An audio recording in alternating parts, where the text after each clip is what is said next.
Good evening, everybody. I'm Jackson Jeffrey, and you're watching Friday Night Prime, powered by Patco Transportation.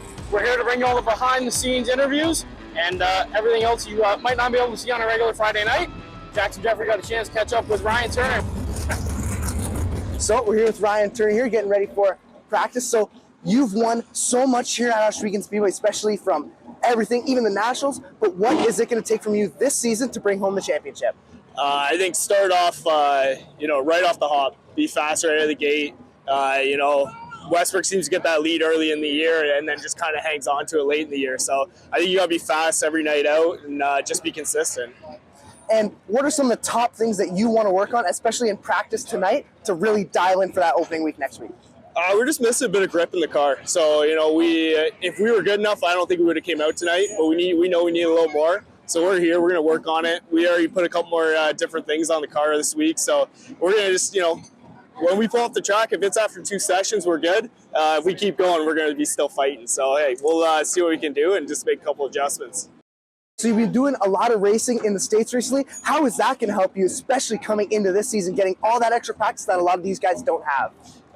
Just seat time. I'm already comfortable. Been around a bunch of times, so just staying fresh. It helps big time. The one thing we have noticed, and I think you noticed this with the Invaders, is Ohsweken's totally different. The setup wise, yeah, you can learn a couple tricks here and there of how to tune a car, but Ohsweken's just a different animal, and that's why I think the Invaders, when they come in, they struggle so much. So you know what? Just the fact that we're ready to go, we're fresh, crew's on it, cars are all prepped, so hopefully that'll help us, give us a little bit of advantage. Ryan, you're coming off a 3rd place in the point standings last year. Maybe didn't find victory lane as much as you would have liked, but definitely had success. How do you carry momentum or create new momentum into 2026? I think that's our 4th third place finish in a row. Obviously our goal at the start every year is points championship. We've kind of redefined things this year, trying to work different things. I believe we had 5 or 6 seconds, behind Dylan and Nick. We were there all year long. The Nationals showed it. Top 3 came to the top. It was Dylan, Nick, and I battling it out at the end. So, we kind of know coming into this year again, there's a good 10 cars. So you got to make sure you're on your game every night. We're going to try and do that same thing. We've already really started to search. We struggled in Florida. And, we licked our wounds and we're ready to get back after it.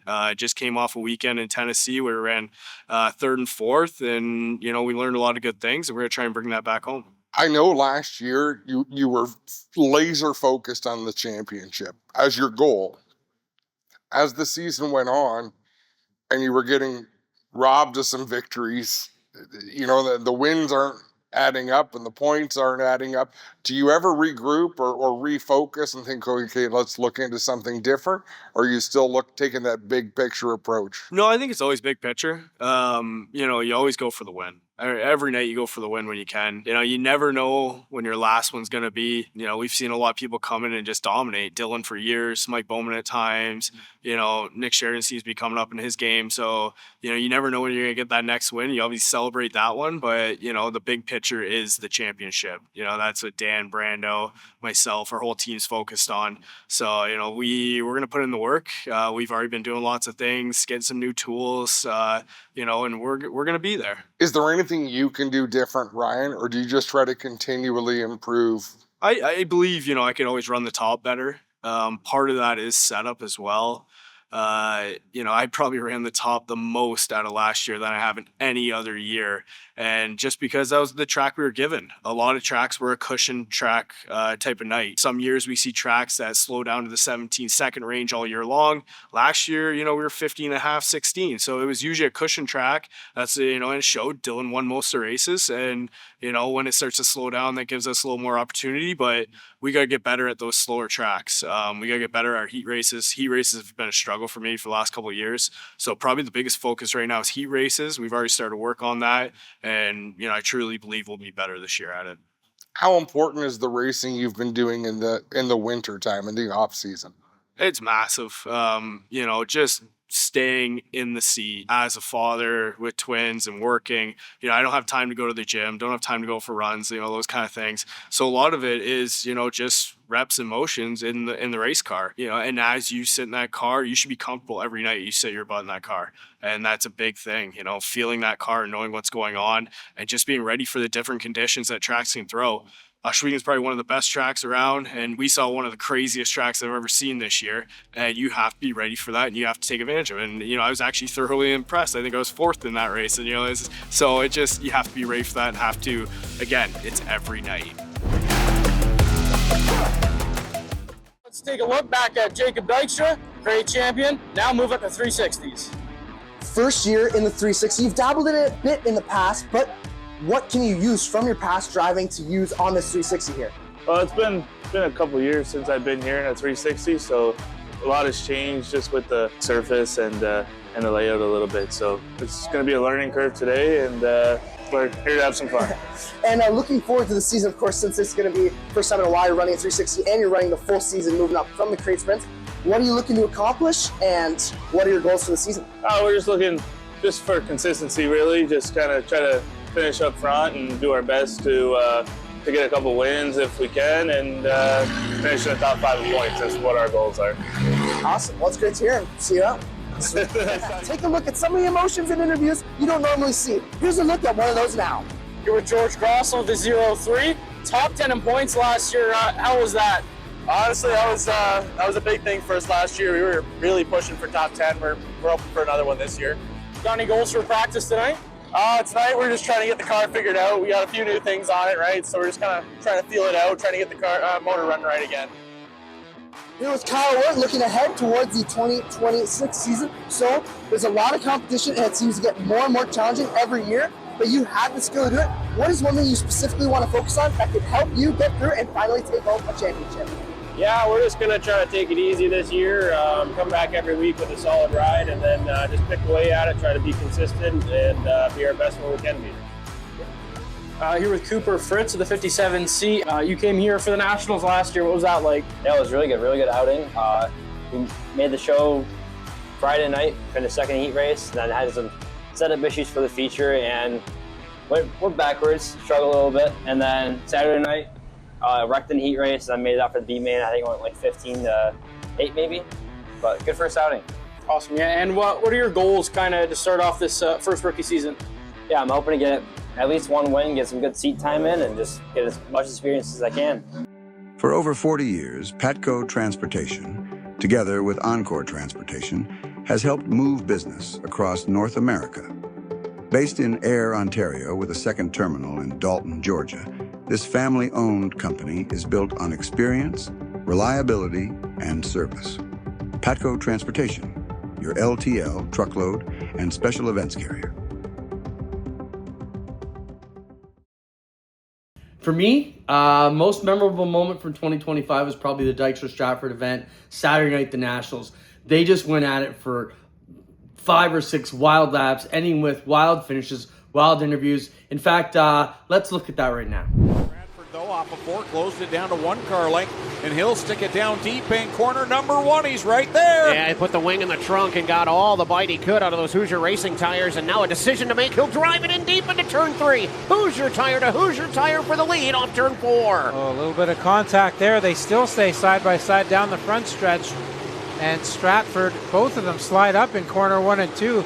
It's too bad the rest of the field wasn't a little closer there, because they could have taken advantage of that. That's a lot of tire-to-tire contact for sprint car racing. They get away with it, and Dykstra, speaking of getting away, opens up 2 car lengths. There is no love lost between these 2 drivers. We've heard it in Victory Lane all season long. Stratford's right there on the tail tank. Steve Murdoch's probably sitting back there saying, keep at it, boys. I'm going to take it. What a lot of contact into turn 3 again. My goodness, throw me in the ring and let's play referee. Here comes Murdoch now for second. Yeah, all this fighting for the lead has drawn the rest of the field back in again as Murdoch tries to go to the bottom to try to get around them. Now in 3 and 4, he's going to go to the top.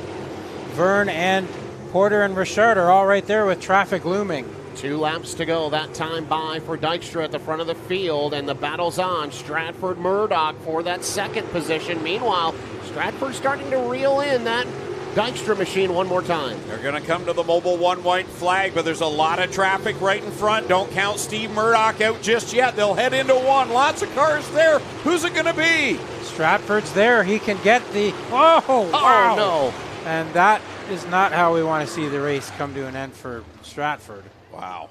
Man. He was going. You knew that was a possibility. The way that they had been racing wheel to wheel that entire stretch since the restart. He was going for the spot regardless. And that's how it ends up on the backstretch for Brett Stratford. Let's take a look at the replay. It's down there in corner number 2 and runs right up over the wheel. Hard flip for Brett Stratford, and he is fortunate someone else didn't clobber him there. Wow.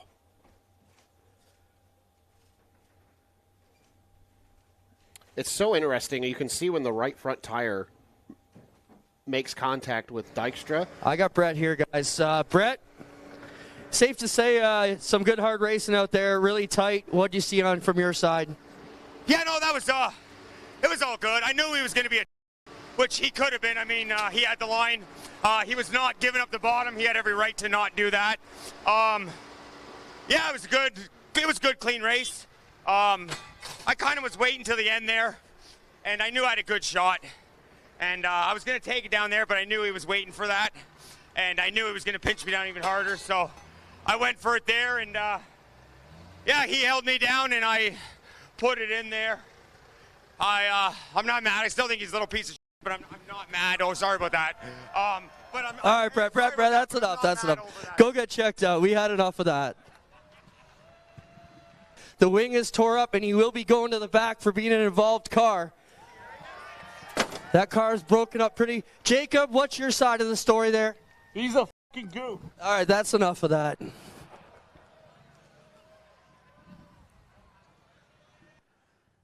Well, I tried to get you the story, guys, but they just don't want to be polite, so...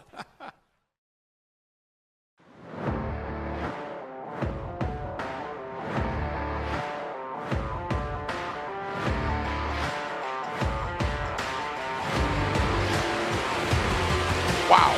Good launch for Andrew Hennessy. Eric Gledhill with a big move to open that one up. Oh, Canatiel smokes the inside wall going into one. She's got a problem. That's 53 as Tom Pelizzari drives to the inside. They'll race side by side for position up turn 4. They are 4 wide and fancy for you, the fans. This is the 4th running of the Northern Freight Nationals.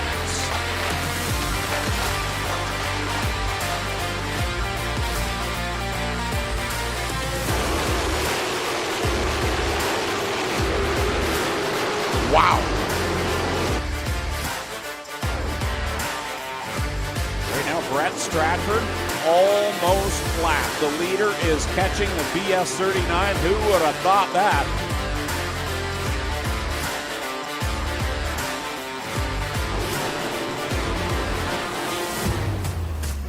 Through 3 and 4, the 4th winner of the Northern Freight Nationals is going to be St. Thomas's Jesse Costa.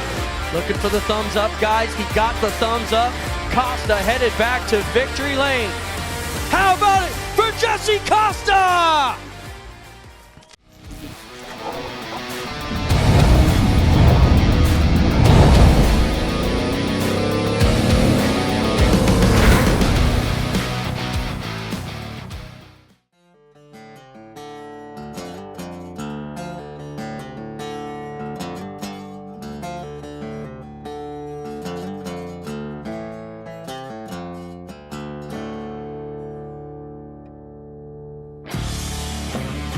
And Gregory stacked up side by side behind them. Kyle Gregory in the 0-1.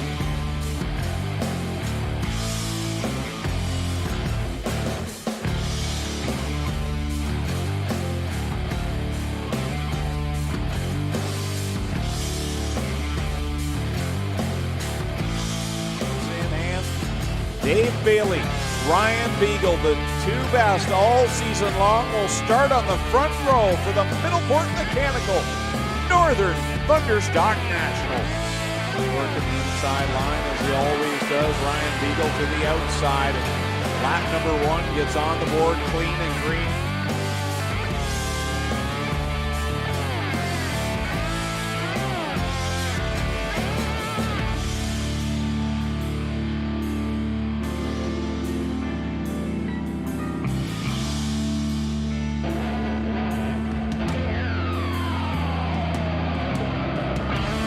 Contact there, the nose flapping away on that car number 8. Final lap for Ryan Beagle, all by his lonesome. He's not going to close in on that slower traffic out ahead. And a tough fought win for you guys tonight. What a drive, buddy. Yeah, it's unbelievable. It's starting to like this car more than the old one. It rolls the bottom really, really good, and maybe we'll just show it some love this winter and bring it back. Who knows? Ryan, racing is a strange thing. You're the defending champion in the Thunderstocks, but Bailey won twice as many features as you, points-paying features, at Ohsweken as you did. How does that work? It surprised me even that we were so consistent. We only had one bad night, and he had 2, I think. So that's all it takes. And it did come down to the wire, but yeah, you just can't have bad nights. The fun thing about that class, the 2 of you won all the races, but 3rd back to about 15th is really close. And there's different drivers, whether it's Zach Bleach or Ryan Dinning or Trevor DeBoer or Mike Close. There's a lot of drivers that on any night. Are you able to focus on just your car or just you versus Dave Bailey? Or do you have to think about what everyone else is doing, and maybe when they find something, you have to start looking harder? I've never really thought about that. It's just, I just kind of run my own deal, and you got to worry about everybody because, like you said, you never know who's going to be the guy. So you just kind of got to pay attention. And like I said, just run your own deal. When the season gets rolling, the top guys start deep in the field. Where would you normally start? Around 18th in a feature? Yeah, around there. With the handicap system? Yeah. Be honest, if a yellow comes out on the 3rd lap, you've probably passed half the cars on your way to the front. Are you looking for the other key players? See if you're ahead of them or behind them? Or are you just happy to be halfway to your goal? Well, I've always got, well, especially points racing, you're always paying attention to who you're racing with in the points, and that's usually Dave. I've always got my eye on where he is, and I'm sure he's looking to where I am. So, yeah, it's you're always trying to pay attention to where the guys you're closest to are. Is it weird that you won the championship last year with a mini stock? Kind of. It was a mini stock, but I guess at that time you still could have made it a mini stock if you really wanted to, but I don't know. I hate calling it that because like it's a Camaro. It wasn't meant to have a 4-cylinder in it, but they did it for a couple of years, so technically I guess it is a mini stock. But. So to tell the story, you have your Thunder stock that everyone's familiar with. Yeah. But you used to run a Camaro as a mini stock, which was a black car. Yep. Stepped into Thunder stocks and ran Thunder stocks for years, but you never got rid of that mini stock. No. So we started going to Ohsweken in 2002. Me and the old man, we'd go there, watch every week. And I kind of wanted to get into it, and we figured the mini stocks was the lowest division at the time. And we figured we'd try that out. At the time, everybody was running the Ford Mustang, and we're not Ford people. So we were buying up the old Chevy Chevettes, and you can imagine what I'd look like in one of those. And then one night, I think it was Chris Reinhold come out with a mini stock Camaro, and we looked at each other and we go, how's that possible? And we did some research, and from 1982 to 1986 or something, they came with the old Iron Duke 2.5 4-cylinder. So then that was the start, and we built that car, and I think we finished it in 2010. We ran it as a mini stock for a couple of years, and then realized at that time that was when the CRV and the Neons were coming out, and they were just dominating, and we knew it was time to do something or build another car. And we looked at the rules, and you could move up with the same chassis to the Thunder stocks, and you could do it with a Mustang too at the time. That's what it was meant for. So we decided to do that, and then we just ran it for, I think that car we ran it till 2015 or so, and I wrecked it, and then I fixed it and ran it during COVID, and then it sat in the driveway, and luckily we had it for the end of last year. And it was just a fun story for a lot of reasons. One being that the DeBoer family came over and really helped you get going, and you thanked them in your championship speech. Yep. It's just a neat division the way it works, but the thought of you had to go back to what was once a mini stock and go out and spank the field with it. And it went so well. That's the car you're running this year. Yeah, we're going to start the year off with it and see how things go. I've rebuilt a lot of stuff on it, so it wouldn't be able to be a mini stock anymore. But yeah, there was a lot of things I didn't like about it that I'm just changed, and hopefully it works as good as it did. Is there any, so what was the goal last year? Well, the goal every year is to have fun and win as many races as you can, and obviously try to win the championship. But that's the same thing this year, I guess. Was it satisfying? And there's no polite way to say this. Dave beat you more than half the time last year, and you won the championship. So you kind of get the last laugh. Do you want to flip the script on him this year and beat him twice as much and take the championship? Yeah, that's the goal. But points racing sucks. But like honestly, Dave probably should have won the championship last year. But just the way it worked out, that we just nipped him there. You're gonna have years like that, and that could happen to us this year. We could win all the races, and he could win the championship. It just how it goes. I enjoy the rivalry. At the same time, I feel bad for the rest of the division because there's some really good racers, and I think they're gonna pop up and start giving you two a run for your money. But we have to ride out this Beagle versus Bailey as long as we can because it's fun. Yeah, I think some people are getting bored of it. I don't know. It's just I don't know how you change anything about it. It's just we're both really good, and everybody else has got to step up their game, I guess. Freight doesn't move itself. It takes timing, trust, and a team that knows the road. For over 40 years, Patco Transportation, together with Encore Transportation, has served the North American marketplace with LTL, truckload, and special events freight. Family-owned, cross-border ready, and built to deliver. Patco Transportation, moving business forward. Welcome back from Friday Night Prom. We got a chance to talk with the Bakers about 3 cars for practice night. Here with Keegan Baker. How did it feel to get that win last year? It was pretty good. I'm hoping to carry the same momentum this year, get another win or two, a couple more podiums. I'm ready to go. How are you going to bring that momentum into this year? We're going to keep working on our setup, do some more work in the shop, some more homework, and keep going hard at it. Awesome. How does it feel to race next to your brother out there? I'm not worried about him, so. Awesome. Thank you. Yeah. I'm here with Riley Mercer. So, of course, first full season running in a crate. How exciting is that for you?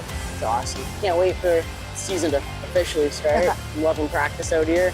What are some of the things that you're expecting to be different from, of course, running in a microsprint on Thursday nights, now stepping up to the big ones in the crates on Fridays? It'll be a lot more difficult, a lot more cars out there. A lot better having shocks on the car instead of just a frame. If you had to highlight 3 goals for this season, what would they be? Definitely a podium finish. Not to flip. Hopefully take a checkered. Before the season began, we had a chance to sit down and interview some of the drivers at Ohsweken Speedway, including number 12, Darren Dryden. Well, Darren, you've got to be excited coming into 2026. A feature win at Ohsweken is not easy to come by. So as long as your name's in that column even once, that seems like a good year to me, was it? Yeah, it was a phenomenal year, and even with GLSS coming down and us having to kind of defend home turf that night, and track was nothing that we've ever seen. Yeah, it was definitely a good milestone for us to be able to do something like that and be able to be competitive every night. We weren't really on the pad previous years. This year we were definitely a contender each week, so that was rewarding for our team. It seems to me there's a common trend in people finding success elsewhere. Going to Merrittville, going to Brighton, going to Buxton, before they're able to repeat that at Ohsweken. Why is it so hard to achieve that at the Big O? Honestly, the competition at the Big O is, I find, the strongest at everywhere we go. The speeds we're traveling, the track conditions, it's very consistent every week. And I find those guys that are strong every week, as we know, there's a few guys where we have to beat on them every week. I find like when we're traveling, you're trying different tracks, you're doing all that, you're learning. And when you come back home at Ohsweken, you're able to excel a little bit more just by, witnessing all the different track surfaces and stuff like that, and the confidence levels and stuff like that. So I don't know why there's, necessarily a pattern like that, but that's why I would think. Now, other teams are competing a lot in the off season. it's part of the growing up process too. Darren, you have a very successful business and that's keeping you close to home. Does that concern you at all about being ready, or do you know you have so much confidence in your crew that you know you'll be right there? Yeah, honestly, I'm confident that when we start going, we flip the switch. I'm full on race mode. I really prioritize my work so that we can afford to do what we're doing. And I would consider a low budget team between my dad, who owns his own business, me, who owns my own business. Neither of us have employees, so we're grinding to try and make this possible. So we take that winter months to really get ourselves in a good position financially so that we can enter the year and really put our focus into racing. And both of us kind of, change gears and put a little heavy focus on racing. And, we're still working throughout the week, but we definitely prioritize our passion of racing. And I'm thankful that my work also revolves around it. Right now we're wrapping a bunch of race cars, getting them all ready for the year. So it's exciting to and it gets us in the mood too. How big a deal is it to go on the road to a place like Eldora and turn heads? You talked about racing with GLSS. Yeah, it's huge for us. Like, you put your name on the map. The amount of people that I saw at that track is something I've never seen in my life. And to look up to the crowd and to know, who's all supporting what you're doing here, it's exciting. And to see the names that you're up against and have speed against them and be able to pass them, it's huge for our team. And, I never knew going there that I could be competitive. I would hope so. And when I went there, honestly, it was lap one. That's when you realize, you're like, okay, we got it. Like, we felt good. Car felt good. I felt like I needed to know I felt like I was doing what I needed to. And I feel like a lot of the technology we have nowadays with simulator and all of that, that's a huge tool for me. And it's definitely made me comfortable going to Eldora and kind of knowing what to expect, and kind of like a cheat code in some sense where, I think somebody who doesn't have that ability to learn on the side and to have that sim time, you're not really going to know what to expect at Eldora. It's a big track. There's a wall that you're inches from. And honestly, it got me adrenaline pumping. And obviously, the only worry is you don't want to tear your own stuff up. Like, we got to pay for it. But aside from that, it was a great night. And we got to go back and run well too. So, and this might be a foolish question, but I ask lots of them. What's more important to you? Succeeding when you go on the road and representing well, or being able to bring that back to Ohsweken and have that success at the track that's 20 minutes from home? Yeah, honestly, like, part of our excitement is to kind of go out to new areas and to showcase what we can do. When we're at home competing against them every night, we're kind of lost in knowing what the competition level really is. But when you go out and you come back, it makes coming back that much more rewarding when you can do well. And I think us traveling the amount that we have, especially last year, like, I saw more tracks last year than I, before then I wasn't even doing that many in 1 year. So I think that really allowed our team to keep growing and learn new packages. And you're kind of trying things when you're not going for points at those races versus when you're back at home. You're a little bit more in safe mode. So I think all that definitely helps. And it's hard to say which is more rewarding or which one you're trying to go for more, but I think both of them matter just as much.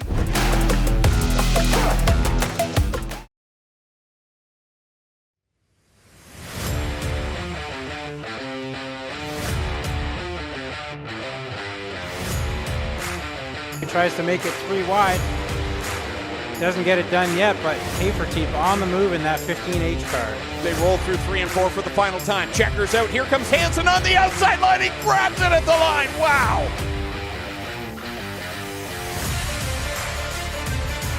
Are you ready to fire it up? Roll those push trucks. Let's go.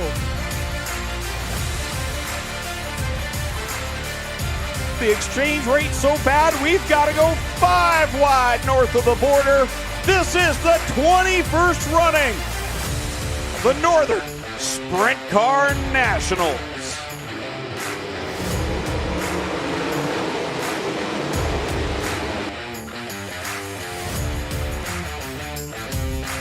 Top of the racetrack, trying to build that momentum. He'll go to the inside now in turn number 1. Slider engaged. That's going to let Farnham and Sheridan draw back in as Sheridan takes over for Farnham for second for the moment. It's ever so slightly, but he's doing it, and he is inching closer to the lead as they come off of corner number 4. Sheridan can almost smell Dylan Westbrook's tires. 1 car length and less. Sheridan to the inside. Slide down for the top spot. Mitch Sheridan, your new leader off turn 2. Wow, that was close down there in turn 1, but here comes Turner back to the inside. He'll take second away again. Turner in the second spot. They're not going to have anything. Tricky Nicky's going to get it done. The driver out of Mount Bridges wins the Northern Sprint Car Nationals. Westbrook on the bottom. Sheridan just committed to that top line to get back by him. And the 21st running of the Northern Sprint Car Nationals. And the name on the check, Nick Sheridan.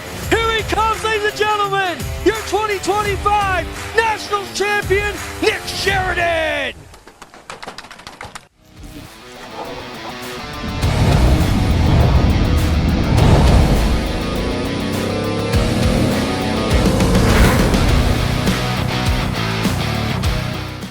This Friday, May 15th, join us at Ohsweken Speedway for the 29th season opener, featuring crate sprints, 360s, Thunderstocks, and as the minis have the night off, the UMP Canadian Modifieds take over featuring NASCAR legend Ken Schrader.